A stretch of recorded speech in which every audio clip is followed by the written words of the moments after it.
Halo teman pemilih, kembali lagi bersama saya di channel YouTube KPU Kabupaten Pandeglang bersama Desti di Ngusep, ngupas seputar urusan pemilu. Teman pemilih, hari ini kita kedatangan tamu yang sangat spesial sekali, tamu yang sangat ditunggu-tunggu oleh warga Pandeglang yang khususnya mendaftar sebagai calon anggota KPU Kabupaten Pandeglang, yaitu dari tim seleksi calon anggota KPU Kabupaten Pandeglang. Bapak Ibu sehat? Alhamdulillah.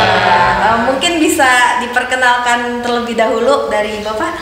Baik, Assalamualaikum warahmatullahi wabarakatuh. Selamat siang menjelang sore warga Pandeglang. Saya senang sekali hadir di podcast Ngusep ini karena ini bagian dari tugas kami untuk mensosialisasikan tahapan seleksi calon anggota KPU Kabupaten Pandeglang. Nama saya Aos Firdaus. Saya representasi dari masyarakat Pamulang, Tangerang Selatan yang sekarang menjadi tim seleksi bersama Bapak Ibu yang hadir di sini. Terima kasih. Ya, Ibu. Baik, Assalamualaikum warahmatullahi wabarakatuh. Perkenalkan warga Pandeglang dan teman pemilih, nama saya Neka Fitria dan kebetulan saya dan tim yang ada di sini diberikan tugas menjadi tim seleksi anggota KPU Kabupaten Kota di Provinsi Banten, dan alhamdulillah kita senang sekali diajak ngobrol di podcastnya Ngusep. Ini Ngusep juga istilahnya sangat unik gitu ya, karakteristik orang Pandeglang berarti seneng banget ngomongin pemilu begitu ya, alhamdulillah. Mudah-mudahan yang banyak hal yang bisa kita sharing di sini. Oke, Bapak. Baik. Silakan. Ini Assalamualaikum warahmatullahi wabarakatuh. Warga Pandeglang berkah ya. Berkah ya. Betul kan? ya, betul. Para pemirsa Ngusep dimanapun berada. Ngusep ini kan identik dengan mancing, tapi kita bukan mancing keributan, mancing keberkahan. Amin. Biar anggota KPU yang terpilih nanti orangnya baik, soleh, Amin. gitu. Sehingga proses pemilu di Indonesia berjalan dengan baik dan memilih pemimpin yang baik juga untuk Indonesia yang lebih baik, lebih sejahtera dan lebih adil. Keren. Teman pemilih, Pak Pak Aos, Bu Neka, dan Kang Deden. Kang atau Pak? Kita biasanya manggil Akang. Akang, berarti Kang Aos, Kang Deden, dan Teh. Ya, berarti Teh Neka. Oke, teman pemilih, sebelum kita masuk ke tema seleksi ini, kita mau tanya-tanya dulu nih Pak dan Ibu, Teh dan Kakang. Perjalanan karir nih, sebelum menjadi tim sel ini, latar belakangnya itu Kakang sama Teteh, mungkin bisa diceritakan sedikit? Sedikit ya, nggak banyak-banyak nih. Kalau banyak-banyak, makin bias ya. Baik, saya itu profesinya atau home base-nya di Untirta, Prodi Ilmu Komunikasi, dan saya itu udah bergabung dengan Untirta itu dari tahun 2004 ya. Dan alhamdulillah sampai sejauh ini saya juga kadang-kadang nggak menyangka ya sudah sejauh ini di Untirta. Nah kebetulan dalam interaksi kesehariannya saya juga akrab dengan beberapa kawan-kawan yang aktif di penyelenggaraan kepemiluan. Tetapi surprise ketika jadi tim sel, saya belum kenal yang namanya Kang Aos, saya belum kenal namanya Kang Deden begitu. Tetapi ketika bertemu, karena aktivitas kami tidak jauh berbeda ya, semuanya akademisi di tim sel ini dan akrab dengan isu-isu politik dan kepemiluan, jadi kliknya lebih cepat. Artinya kita berlima ini punya visi yang sama, memilih calon anggota KPU yang berintegritas begitu. Ya, mangga. Siapa dulu? Kang Aos. Kang Aos. Ya, kalau bicara profil, justru kalau bisa profilnya disembunyiin. Harusnya gitu. Iya. Gitu ya. Karena tim sel tuh banyak yang profiling juga ya. Kita nggak ngupas pun udah dikupas orang. Gitu ya. Gampang di trackingnya. Iya, siapa sih? Awas klik di Google, ini Ketemu. tahu. Iya. Jadi saya nggak perlu banyak lagi menceritakan. tadi saya ketika memperkenalkan saya merepresentasikan masyarakat Tangsel karena memang komposisi timsel ini harus ada unsur masyarakat, akademisi dan profesi. Sehingga memang teman-teman ini banyak yang di akademisi, walaupun saya juga akademisi juga. Ya, saya dosen di Universitas Nasional Jakarta, tapi saya domisi di Tangsel, KTP Tangsel. Sehingga ketika saya menjadi tim, saya representasi masyarakat Tangsel. Gitu. Sampai itu aja deh. Bisa digali. Bisa dicari di Google teman pemilih. Kalau Kang Deden? Iya. Sama juga sih. Kalau kita klik nama sendiri aja di Google pasti keluar. Apalagi saya memang suka nulis, punya blog kan. Itu pasti bisa dilihat siapa kita gitu. Tapi sederhananya saya memang sehari-hari di UIN Jakarta, dosen jurnalistik, mirip-mirip dengan boneka. Kita studi komunikasi di Fakultas Dakwah dan Komunikasi UIN Jakarta, ngajar di S1 dan S2 KPI di UIN Jakarta. Tinggal di Pondok Petir, tapi asal Rangkas Bitung. Nah ini lengkap. Karena sama nggak lengkap juga orang udah tahu gitu ya. Oke, pemilih luar biasa sekali ya. Nah, balik lagi timsel itu ada 5 orang ya, Kang Teh. 2 lagi mungkin bisa diperkenalkan kepada teman pemilih yang tidak hadir di sini. Oh iya, siapa? Baik, jadi timsel ini betul ada 5 dan yang diberi tugas untuk datang ke Kabupaten Pandeglang ini kita bertiga. Nah, ada Pak Ketua di sana yang sekarang itu sementara sosialisasi juga di KPU Kota Tangerang Selatan, ya, Kang Hamdi ya, dan yang Pak Sekretaris juga bareng dengan Pak Ketua Kang Suhendar, Kang Hamdi itu sama dosen UIN juga, koleganya ya, satu alma mater, satu fakultas juga ya. Kalau Kang Suhendar itu izin ya Kang Suhendar saya perkenalkan. Kang Suhendar itu dari dosen juga dari Universitas Pamulang ya, beliau juga, dan sudah menyelesaikan S3-nya juga, dan beliau bergabung dengan kita semua bergabung menjadi satu timsel dengan misi dan visi yang sama.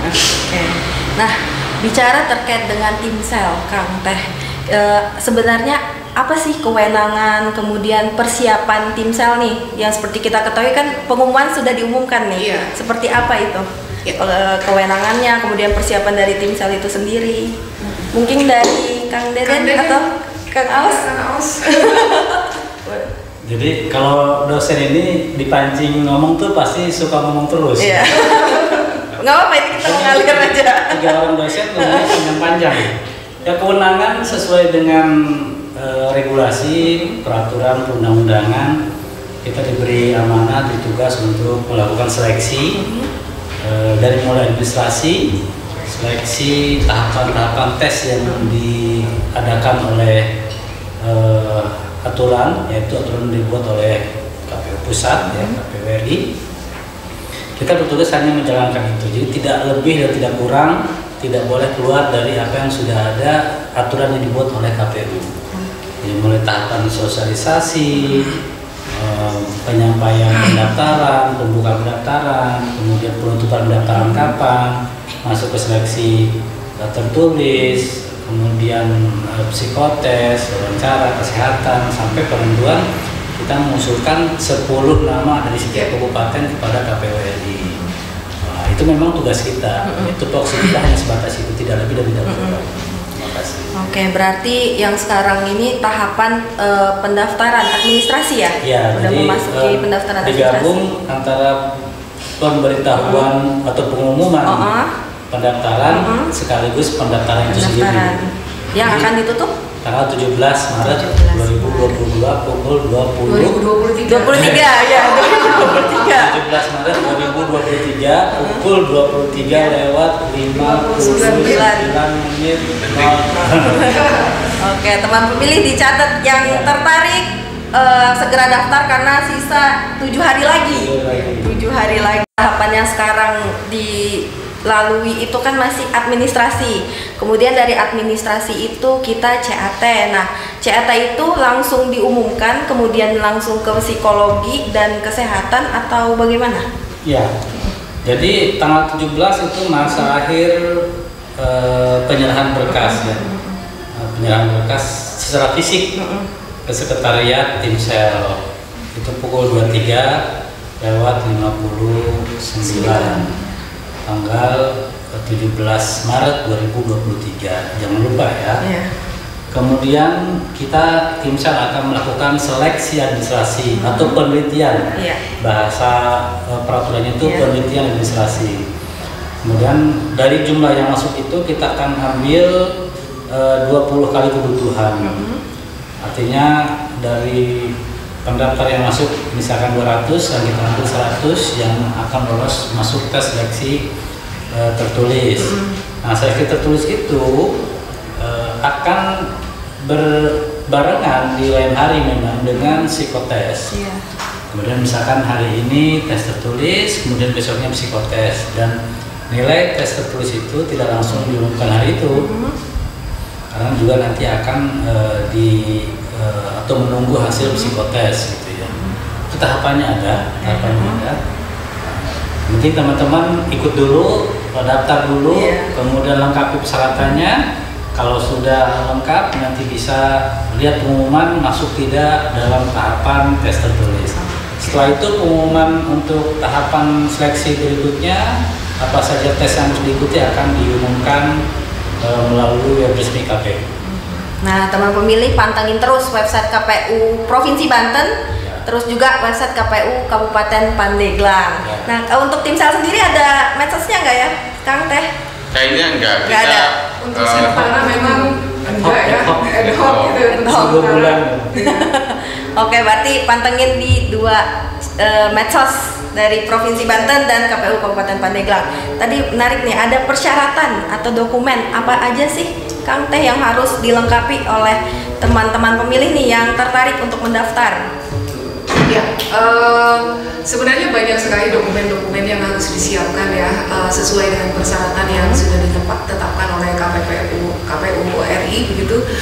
Misalnya warga negara Indonesia ya yang berhak menjadi calon anggota KPU, maka berkas yang disiapkannya adalah KTP gitu ya.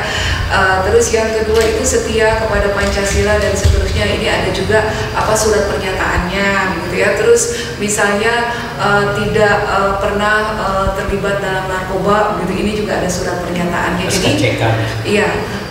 Jadi memang seluruh persyaratan-persyaratan yang ada itu harus dibuktikan dengan dokumen-dokumen, dan ada beberapa surat-surat pernyataan, dan emang detailnya kalau warga Kabupaten Pandeglang ya, teman pemilih dan semua berminat sekali menjadi calon anggota KPU, memang harus membaca secara utuh persyaratan-persyaratannya, dipelajari peraturan dan undang-undangnya begitu ya, sehingga penyerahan berkas atau berkas yang disampaikan, bukti fisik yang disampaikan ke Timsel itu memenuhi 4 unsur. Yang pertama itu adalah benar, yang kedua sesuai, terus kemudian absah dan memenuhi syarat. Jadi kalau ada satu aja ya, misalnya tidak absah atau tidak sesuai, nah ini juga akan dengan sendirinya gugur gitu peserta tersebut. Jadi sebenarnya begitu banyak persyaratan dan itu bisa dipelajari. Oke, warga putra-putri Pandeglang semoga terpanggil untuk mendaftar. Nah, terkait dengan KTP, Teh, kalau untuk suket bisa nggak, Teh? Surat keterangan dari Disduk gitu ya? Enggak, di Disduk nih, misal dia ganti KTP, misalnya status ganti KTP memang kan terregistrasi dengan nomornya terregistrasi dan masih memiliki kekuatan hukum ya. Lalu surat keterangan yang dikeluarkan oleh Disduk Capil itu bisa merepresentasikan KTP, tetapi kalau surat keterangan domisili yang ditandatangani oleh RT dan semua, nah ini kan tidak memiliki kekuatan hukum ya. Nah ini yang kemudian perlu diperhatikan gitu ya. Jadi yang kami terima itu adalah KTP atau surat keterangan ya yang dikeluarkan oleh pihak-pihak terkait dan pihak-pihak berwenang gitu. Iya. Iya. Nah, salah satu dari persyaratannya itu kan bukan merupakan anggota partai politik. Iya. Nah, bagaimana nih kalau ada warga yang ingin mendaftar saat mengecek NIK-nya di Sipol, NIK Anda terdaftar dalam partai politik AAA gitu, misal XXX. Nah, apakah ada persyaratan tambahan atau langsung didiskualifikasi gitu? Ya, mangga. Nah itu pertama-tama sebelum seseorang mendaftar harus mengecek juga dirinya di mana, sehingga bisa tercatat sebagai anggota parpol. Dia harus mengkonfirmasi atau memverifikasi dirinya kalau masih tercatat seperti apa. Karena kemudian kan ada surat surat keterangan atau surat yang ditandatangani dengan materai itu bahwa dia bukan anggota parpol. Nah itu yang paling penting, bahwa kalaupun dia pernah menjadi anggota parpol, tetapi kalau dia sudah keluar dan dibuktikan dengan data-data pelengkapnya, yaitu kita akan, tim seleksi akan menyeleksi data-data yang abstrak tadi, yang benar, yang abstrak, yang sesuai syarat gitu ya. Jadi memang kerap kali kadang-kadang misalnya kita sudah tidak aktif lagi di parpol misalnya, tetapi kerap kali parpol mencatut nama kita. Nah itu harus mencatat itu harus dibuktikan minimal dari si parpol bersangkutan YBS itu memberikan surat keterangan bahwa yang bersangkutan bukan lagi sebagai anggota partai politik. Oke, berarti tim sel nggak saklek diskualifikasi langsung, berarti ada syarat tambahan seperti surat yang dikeluarkan oleh partai politik. Tentu kita juga pas penelitian berkas itu akan mencari data-data tambahan sehingga tidak serta-merta langsung mengkat begitu saja. Oke.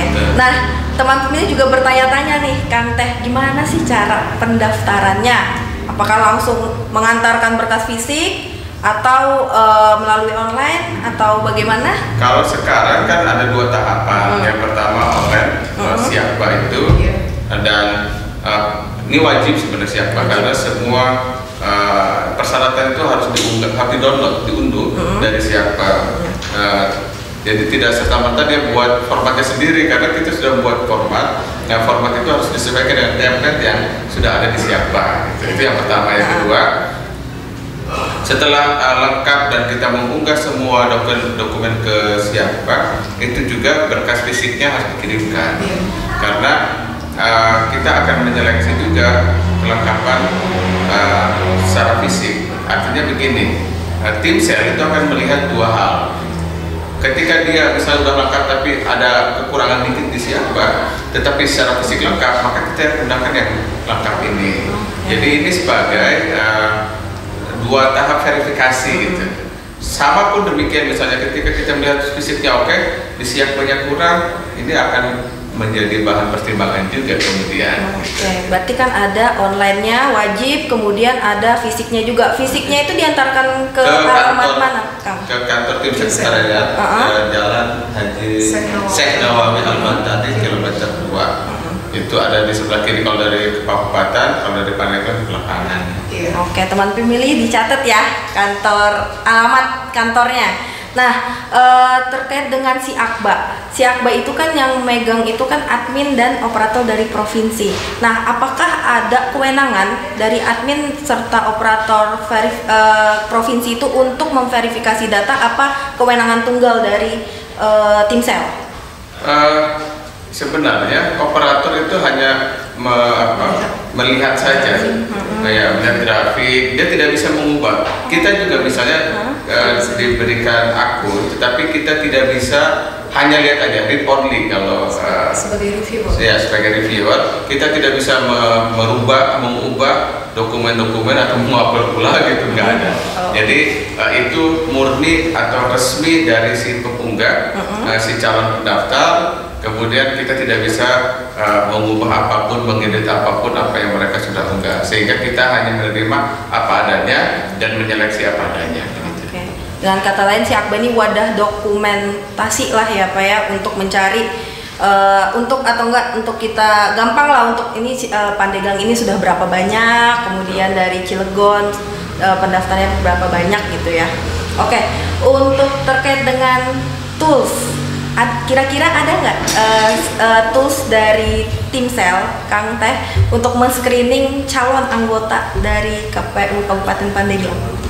Tools maksudnya alat yang digunakan aplikasi begitu ya, yang memiliki Timsel khusus. Ya gitu. Oh kita enggak. Jadi Timsel itu akan bekerja sesuai dengan peraturan yang sudah ditetapkan, perundang-undangan dan juknis yang sudah ditetapkan oleh KPU RI gitu. Di sana tidak ada misalnya Timsel itu punya tools yang untuk men-screening yang lainnya, nggak ada. Kita satu pintu, kita disiapkan dan kita hanya menyeleksi berkas itu, berkas fisik yang kemudian ini juga untuk mempertegas apa yang sudah diupload oleh para calon begitu ya. Jadi siapban itu sebenarnya fungsinya adalah kearsipan. Jadi KPU RI sekalipun jika membutuhkan dokumen tersebut, KPU RI bisa mengaksesnya begitu ya. Dan ini sebagai backup atas data-data yang dikirimkan. Khawatir misalnya ada bukti-bukti fisik yang tercecer, nah kita juga akan mengkonfirmasinya melalui siapban begitu. Jadi perlu ditegaskan bahwa kami di sini nggak punya tools lain, apalagi screening yang kita sepakati enggak, itu udah melanggar peraturan, melanggar kode etik dan semuanya. Jadi kita akan bekerja sesuai dengan peraturan yang sudah ditetapkan, perundang-undangan dan juknis yang sudah diberikan oleh KPU pusat begitu ya. Tuh teman pemilih, semua berjalan sesuai dengan prosedur dan peraturan perundang-undangan yang berlaku yang sudah ditetapkan oleh KPU Republik Indonesia. Oke, nah berarti kan untuk seleksi, seleksi ya. Terakhir ini ya. Seleksi, ini kan pasti banyak peminatnya ini. Dari badan ad hoc, kemudian dari warga masyarakat, semuanya pasti ingin mendaftar. Nah, jika dia masih menjabat nih sebagai badan ad hoc sekarang, apa diperbolehkan atau dia sudah 2 kali periode di badan ad hoc tersebut tidak boleh lagi mendaftar? Apa mereka boleh mendaftarkan? Itu ada persyaratannya nggak sih Teh? Badan ad hoc tuh PPK, PPS. Nah, mereka sudah 2 kali nih periodisasi ya, 2 kali menjabat nih sebagai badan ad hoc. Kan kalau untuk KPU sendiri kan kalau 2 kali di kabupaten yang sama menjadi anggota itu kan sudah tidak bisa lagi. Nah, kalau untuk badan ad hoc, itu tidak ada masalah. Tidak masalah. Jadi yang tidak boleh itu dia mencalonkan diri sebagai anggota KPU Kabupaten Pandeglang. Sedangkan dia sudah 2 kali menjadi anggota KPU Pandeglang. Nah, tapi kalau PPK, PPS, bahkan dia KPU RI mencalonkan jadi KPU Pandeglang boleh. Yang nggak boleh itu di posisi yang sama. Kalau dia pernah jadi KPPS atau PPK 10 kali pun kemudian mencalonkan diri sebagai KPU Pandeglang boleh. Dan itu ada poinnya justru itu masuk di pengalaman penyelenggaraan kepemiluan. Jadi bagi teman pemilih dan warga Pandeglang yang punya pengalaman tersebut justru menjadi pembobotan tersendiri. Ada pembobotan nilaiannya ya, tambahan. Nah, kalau misal di KPU Kabupaten Pandeglang, misal dia sebagai anggota KPU Kabupaten, kemudian PAW nih, dia sebagai PAW nih, itu hitungannya dia menjabat 2 tahun atau masih 1 tahun? Dan tadi ketentuannya itu 2 kali dihitung dia mengikuti sumpah ataupun pelantikan. Oke, berarti dia PAW pun kan disumpah ya? Berarti hitungannya sudah 2 kali ya? Ya, kecuali kalau PAW-nya nggak dilantik. Nggak mungkin ya? Mungkin, bukan PAW Benar tadi kata Kang Aos. Pertanyaan terakhir, mungkin ada pesan-pesan dari Kang Aos, Teh Nika sama Kang Deden. Kang Deden dulu deh, dari saya kiri dulu nih. Ya, pesan-pesannya kalau mau mendaftar segera lengkapi dari sekarang. Jangan injury time, karena kalau injury time itu kadang-kadang terlalu paksa kusuk, tidak teliti sehingga asal daftar capeknya saja, sementara lolos administrasi tidak. Jadi persiapkan sedini mungkin karena terlalu banyak persyaratan gitu ya, dicicil satu persatu. Karena tes kesehatan aja lama, misalnya meminta surat keterangan sehat, secara jasmani dan rohani itu kan biaya dan waktu yang belum lagi minta izin ke pimpinan gitu kan.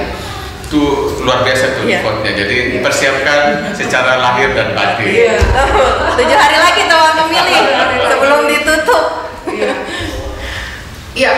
Kalau dari saya simpel ya, kalau teman pemilih atau warga Banten ingin menjadi anggota KPU, jadilah anggota KPU yang memiliki integritas, yang memiliki komitmen dan memiliki tanggung jawab terhadap penyelenggaraan pemilu yang bersih, jujur, adil dan demokratis. Ya, itu aja deh. Ya, saya sama dengan yang lainnya, lengkapi berkas-berkasnya, ikuti tahapannya. Setelah berusaha dengan gigi dan sekuat tenaga, maka berdoalah kepada Tuhan Yang Maha Esa. Iya. Sip. Oke. Terima kasih Kang Teh, ini merupakan referensi lah bagi teman bakal calon, teman-teman yang mendaftar.